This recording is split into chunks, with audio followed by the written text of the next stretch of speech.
আসসালামু আলাইকুম। সন্ধে ৭টা, বাংলাদেশ বেতার, রাজশাহী।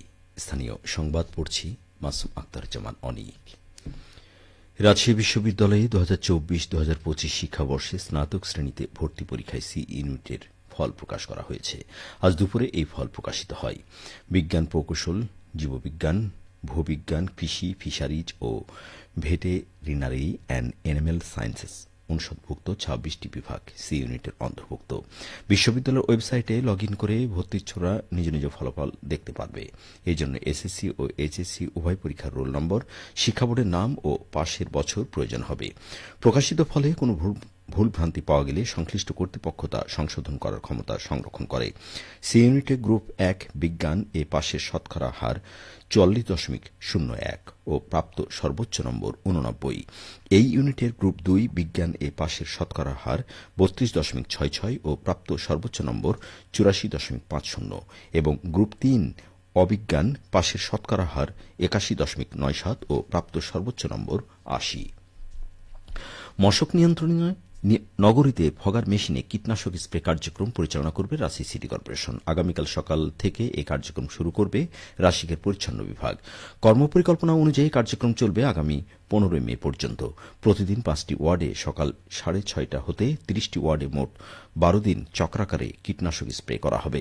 কর্মপরিকল্পনা অনুযায়ী ৪ মে হতে শুরু হয়ে ১৫ মে পর্যন্ত সপ্তাহের প্রতি সোমবার ৯, ১১, ১২, ১৩, ২২ নম্বর ওয়ার্ড এলাকায়, মঙ্গলবার ২০, ২১, ২৩, ২৪, ২৫ নম্বর ওয়ার্ড, বুধবার ২৬, ২৭, ২৮, ২৯, ৩০ নম্বর ওয়ার্ড, শুক্রবার ১৫, ১৬, ১৭, ১৮, ১৯ নম্বর ওয়ার্ড, শনিবার ৬, ৭, ৮, ১০, ১৪ নম্বর ওয়ার্ড এবং রোববার ১, ২, ৩, ৪ ও ৫ নম্বর ওয়ার্ড এলাকায় ফগার মেশিনে স্প্রে করা হবে।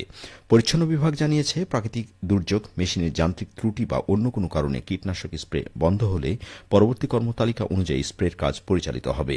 কর্মতালিকা মোতাবেক প্রতিদিন ৫টি ওয়ার্ডে সকাল ৬:৩০ হতে স্ল্যাব, ড্রেন, আন্ডারগ্রাউন্ড ড্রেন, ডোবা, জঙ্গল ও মশার প্রজনন স্থানে এ কার্যক্রম পরিচালনা করা হবে।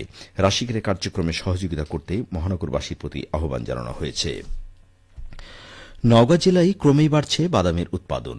অন্য ফসলের তুলনায় অর্ধেক খরচ করে দ্বিগুণ লাভবান হচ্ছেন চাষিরা।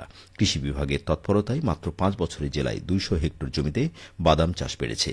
এ নিয়ে এখন শুনুন আমাদের নওগাঁ জেলার সংবাদদাতার একটি প্রতিবেদন।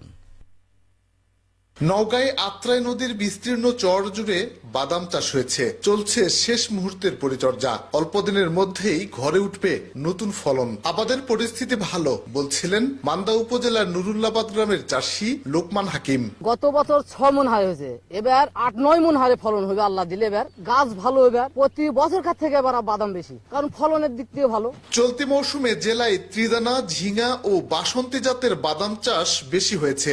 উৎপাদন খরচ কম লাগে, তাই দিন দিন বাদামের চাষ বাড়ছে বলছেন চাষিরা।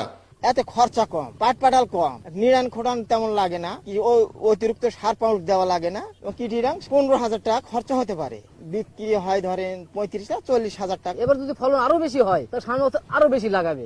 বাদাম চাষে কৃষকদের উদ্বুদ্ধ করতে আধুনিক প্রযুক্তির ব্যবহার, প্রশিক্ষণ, বিনামূল্যে সার ও বীজ বিতরণ সহ নানা উদ্যোগ বাস্তবায়ন করছে কৃষি বিভাগ। ফলে চাষাবাদ বেড়েছে বলছেন মান্দা উপজেলা কৃষি কর্মকর্তা মোহাম্মদ শহীদুল্লাহ। এখানে বাদাম যে জাতগুলো চাষ হয় স্থানীয় জাতগুলো বেশি। এছাড়া আমরা কৃষি সম্প্রসারণ অধিদপ্তরের মাধ্যমে প্রণোদনার বীজ দিয়েছি। এই এলাকার মাটিটা বেলে দোআঁশ মাটি বেশি এবং বেলের পরিমাণ বেশির জন্য বাদামটা বেশি ভালো হয় এবং এখানে সেচ দিতে হয় না বললেই চলে, যার কারণে মানুষ আগ্রহ আছে। আমরা কৃষি সম্প্রসারণ অধিদপ্তরের পক্ষ থেকে মানুষকে এই সম্প্রসারণ সেবা দিচ্ছি এবং মানুষকে উদ্বুদ্ধ করতেছি। কৃষি বিভাগ জানিয়েছে, চলতি মৌসুমে নওগাঁ জেলায় ৮৫০ হেক্টর জমিতে বাদাম চাষ হয়েছে। ফলন আশা করা হচ্ছে ৩০০ মেট্রিক টন। শফিক ছোটন, নওগাঁ জেলার সংবাদদাতা, বাংলাদেশ বেতার, রাজশাহী। নাটোরের সিংড়া উপজেলার ঐতিহ্যবাহী শেরকুল কেন্দ্রীয় ঈদগাহ মাঠ ও কবরস্থানের প্রাচীর নির্মাণ কাজ শুরু হয়েছে। আজ নির্মাণ কাজের উদ্বোধন করেন উপজেলা নির্বাহী অফিসার মাজহারুল ইসলাম।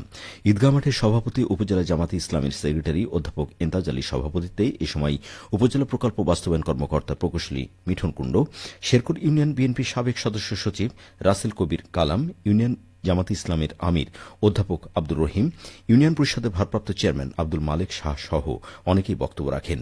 উল্লেখ্য ১২ লক্ষ টাকা ব্যয়ে ঈদগাহ মাঠ ও কবরস্থানে প্রাচীর নির্মাণ কাজ বাস্তবায়ন করছে উপজেলা প্রশাসন।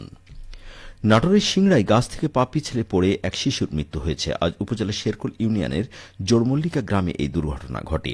নিহত শিশু হোসাইন একই গ্রামের জাহিরুল ইসলামের ছেলে এবং প্রাথমিক বিদ্যালয়ের ২য় শ্রেণীর শিক্ষার্থী। সিংড়া থানার ওসি রফিকুল ইসলাম বলেন, সকালে শিশু হোসাইন সহপাঠীদের সাথে বাড়ির পাশে খেলতে যায়।